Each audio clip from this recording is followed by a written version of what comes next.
What's going on, everyone? We are live. It is Freedom Friday, which means it's time for the Freedom Friday live stream every Friday.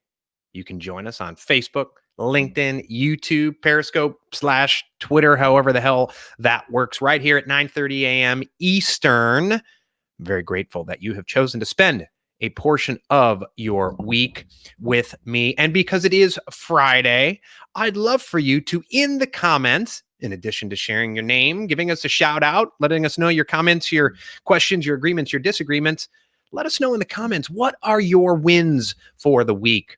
Even if you feel like utter shit today, even if you're feeling down today, I want you to dig deep and think about the wins you had this week, and I want you to be grateful for them. Now, when I say your wins for the week, your mind might automatically be going to work and work only. And perhaps that's part of the problem of why you constantly feel down, because you identify yourself only by your job or by your paycheck. My name's Jim, and I'm a paycheck provider. My name's Jane, and I'm a paycheck provider. You are more than that. So I want you to dig deep, and I want you to think about your wins this week.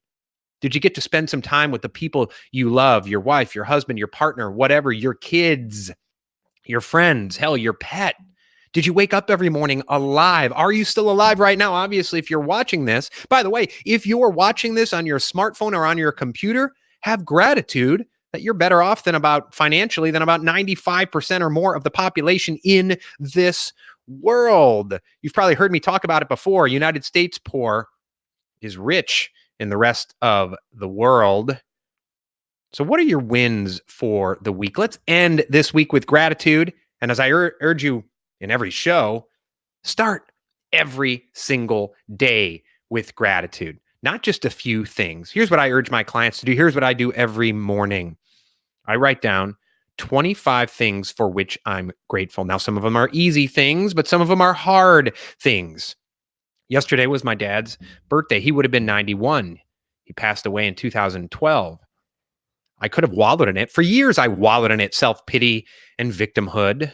Now I use it to inspire me. Yesterday, I was grateful for the lessons my dad taught me. I was grateful for the wonderful memories I had of my dad.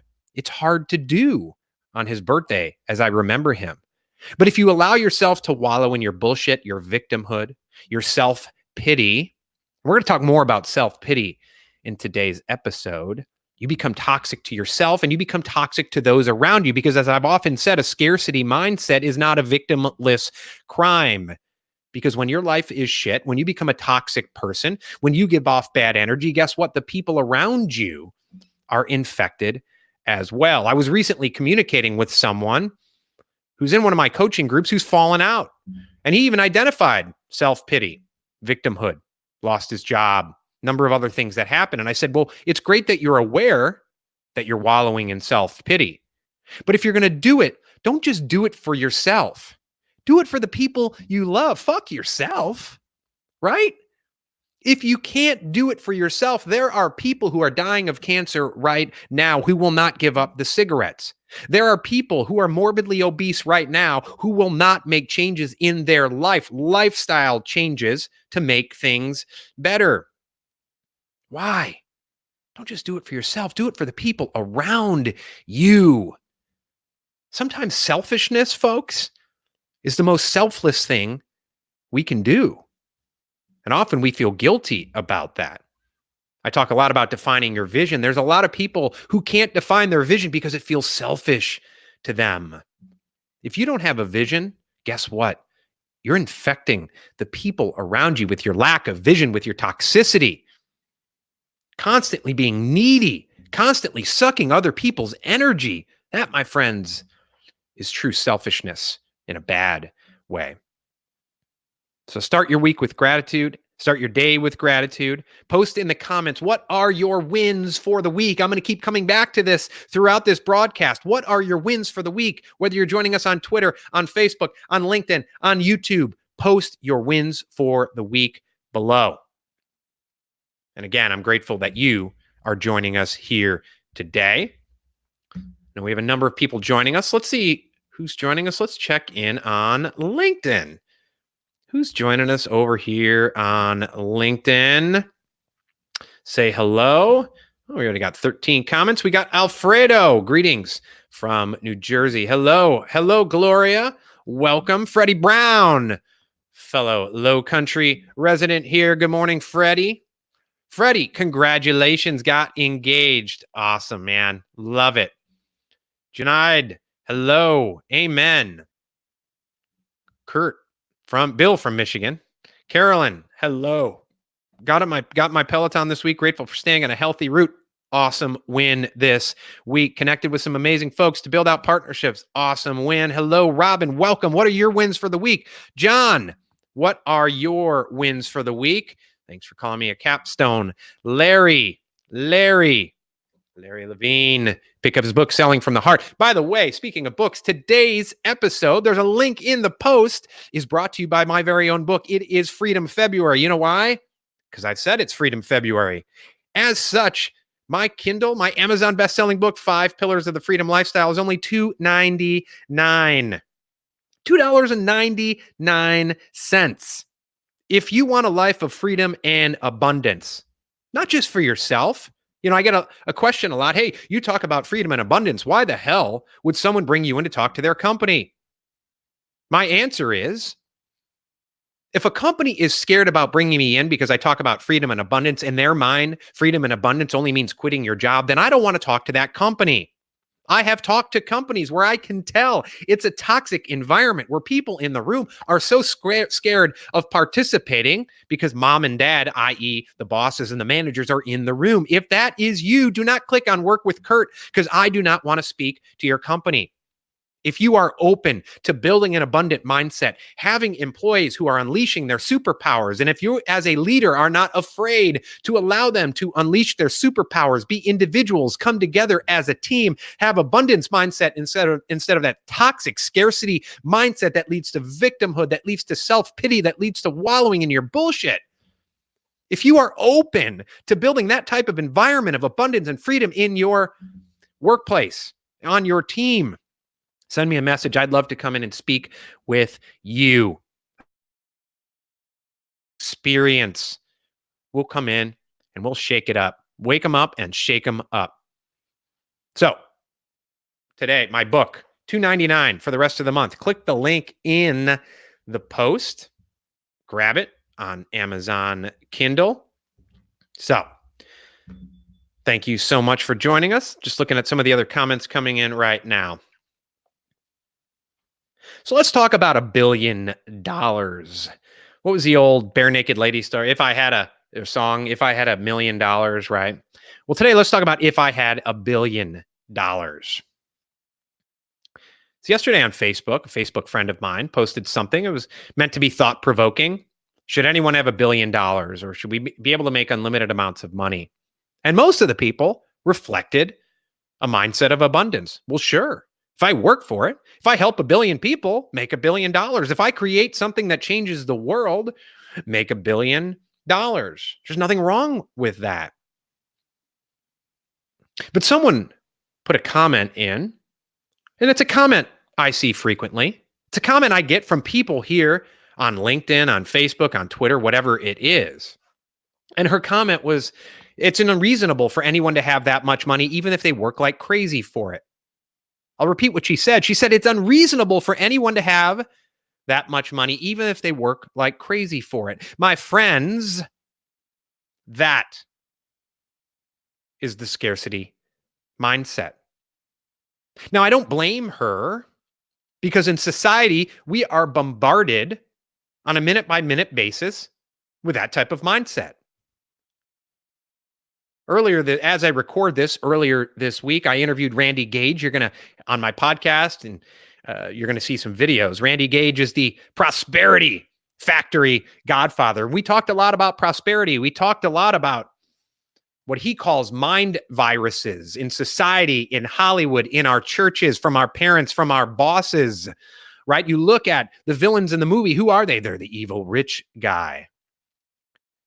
Randy told me a story that once he came out and grabbed the newspaper, and the headline said, "Millionaire convicted of murder." And he said, "That's interesting. I've never seen a headline that says poor person convicted of murder."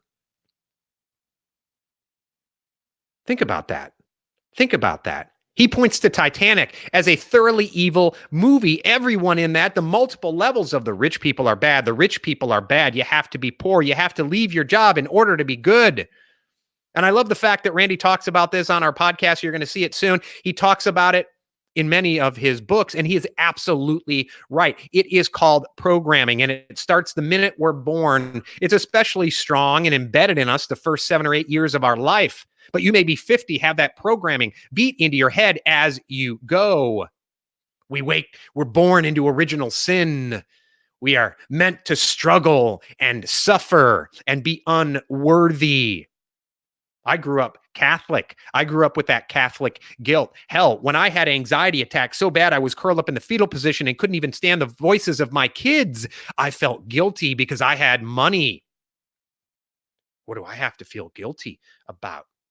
And it was only after I realized that I will never apologize for working hard and making money. And you need to get that mindset as well.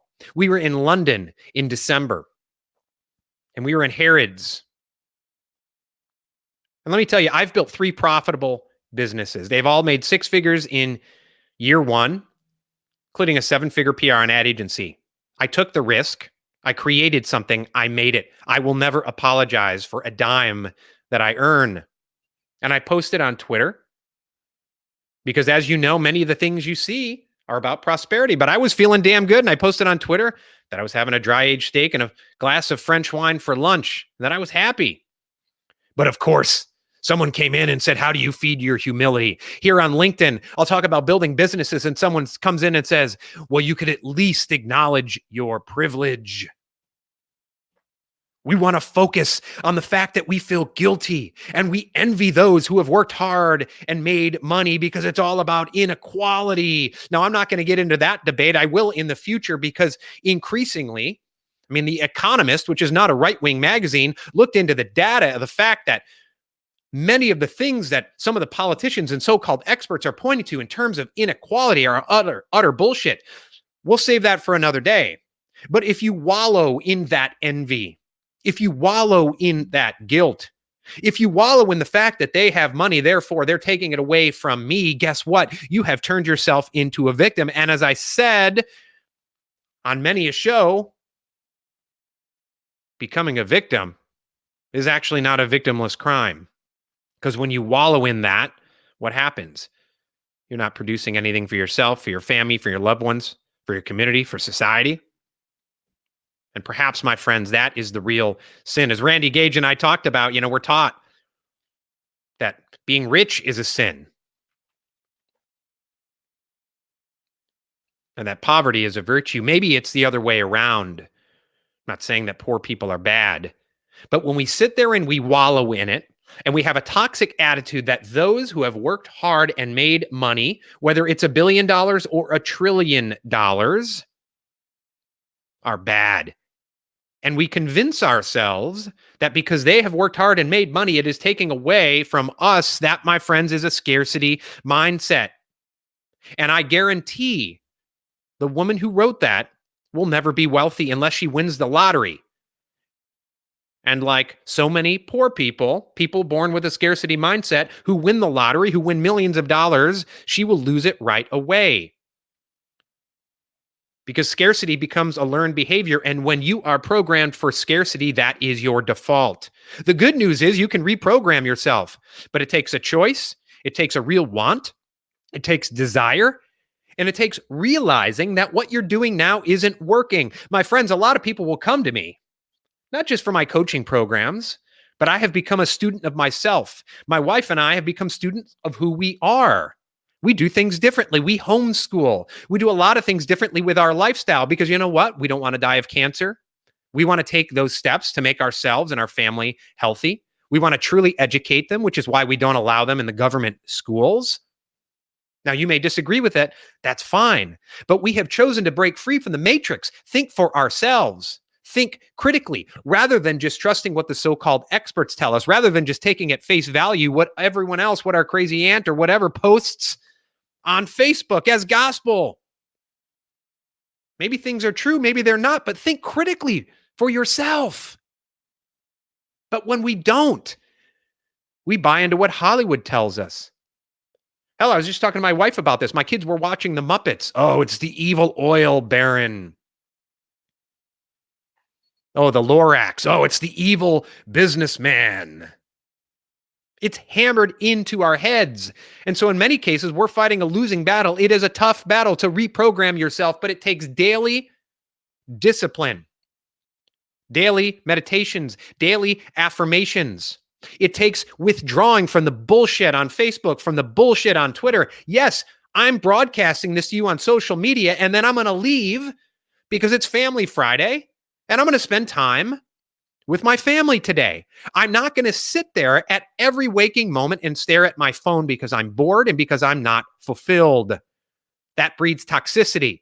That allows you in your brain to be fed with bullshit all day and scarcity. That leads to the mindset that says no person should reasonably have that much money because you think that takes away from you.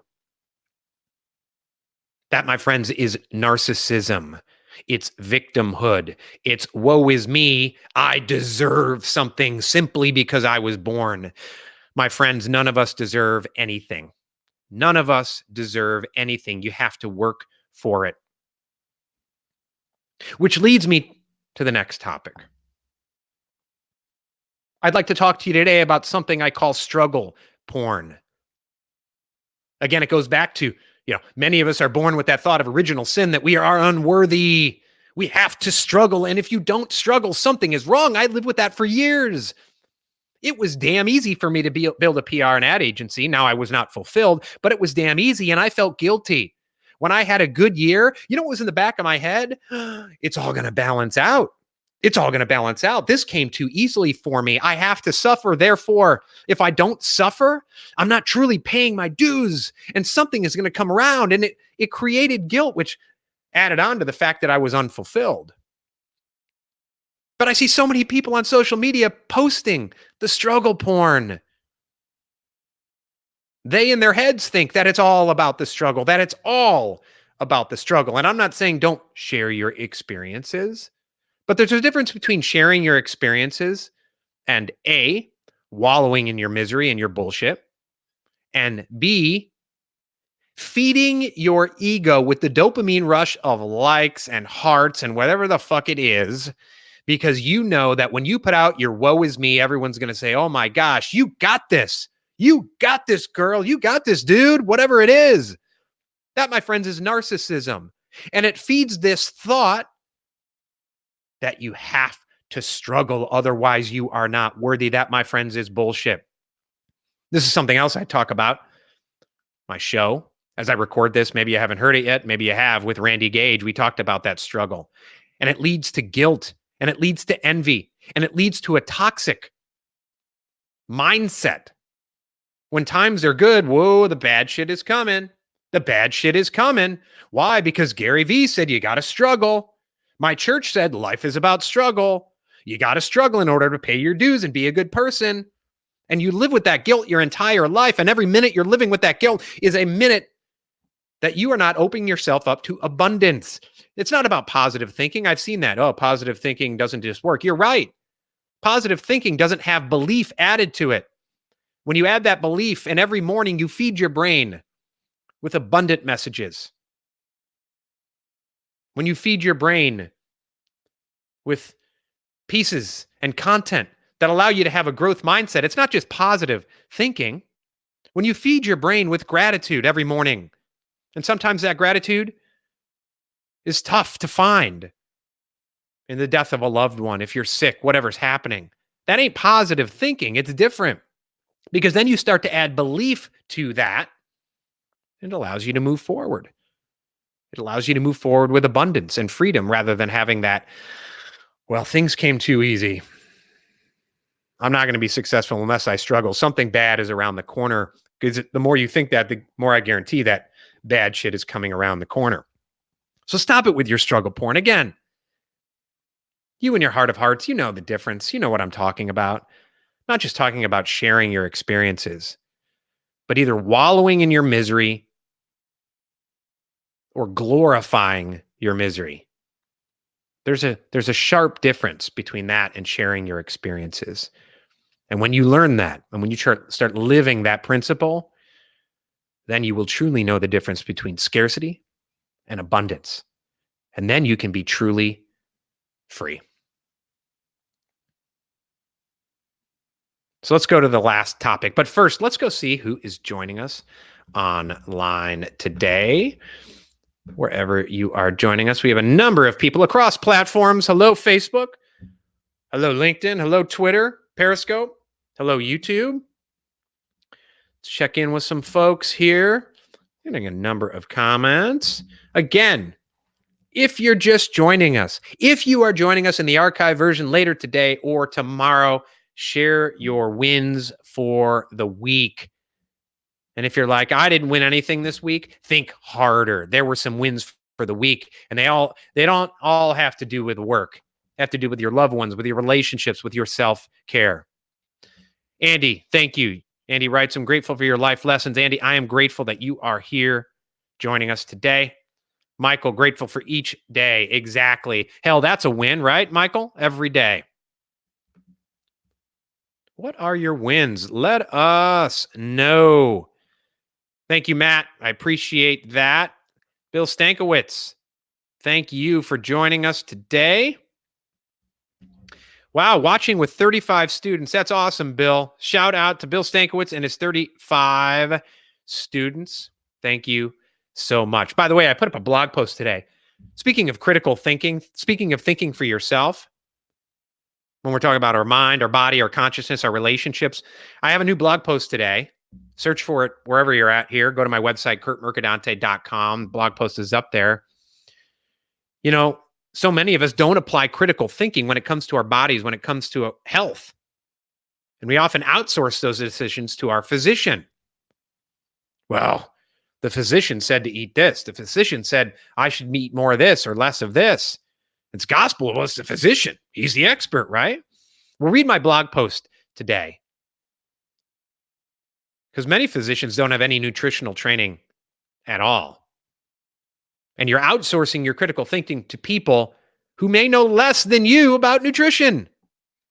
Now, your doctor may be right. He or she may be wrong. But think for yourself. Stop outsourcing your critical thinking, whether it's to physicians, whether it's to that article shared on Facebook or LinkedIn.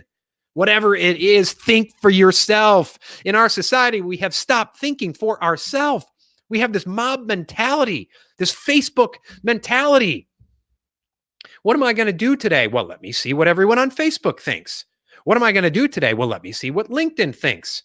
What do I got to do with nutrition? Well, I better ask my doctor because he or she are experts. Read my blog post today. As it turns out, they're not experts on nutrition. But apply this not just to your healthy lifestyle.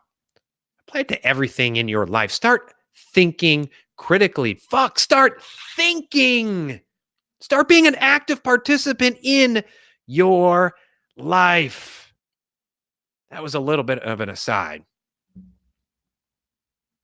So let's talk about the word fulfillment. What does the word fulfillment actually mean? I talk a lot about freedom and fulfillment. And for years,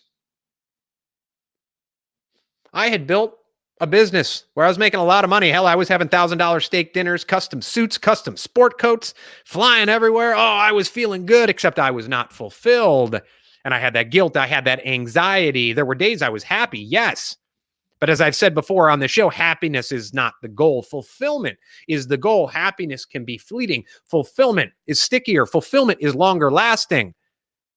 My friends, I think fulfillment is that feeling when you wake up in the morning that you are doing what you were put on this earth to do. No one else can tell you what it is. You have to feel it. Deepak Chopra says that greater fulfillment is a feeling of purpose, of clarity, of happiness and meaning. Yes, happiness is part of it, but notice he does not define it all as happiness. He has that last word, meaning. It has to have meaning. What were you put on this earth to do? Now, the first step is defining that. And you know what? It is a hard step. I have asked people that question, people who have paid me thousands of dollars, and you know what? I've never heard from them again. Because thinking about this shit is hard. Let's say you're 45 years old and you want to start thinking about a life of meaning. That may be admitting that the first 45 years of your life were without meaning. That is hard to accept. It's also hard to overcome the scarcity programming that has been bombarding our brain from movies, from our churches, from our parents, from our bosses, from books, from our teachers, from whatever it is since we were born. And so it takes a real dose of self-awareness going into yourself and figuring out life of meaning. What does that mean? If you are younger and you're 20, a life of meaning does not mean simply going to college and majoring in finance because your dad wanted you to go to finance.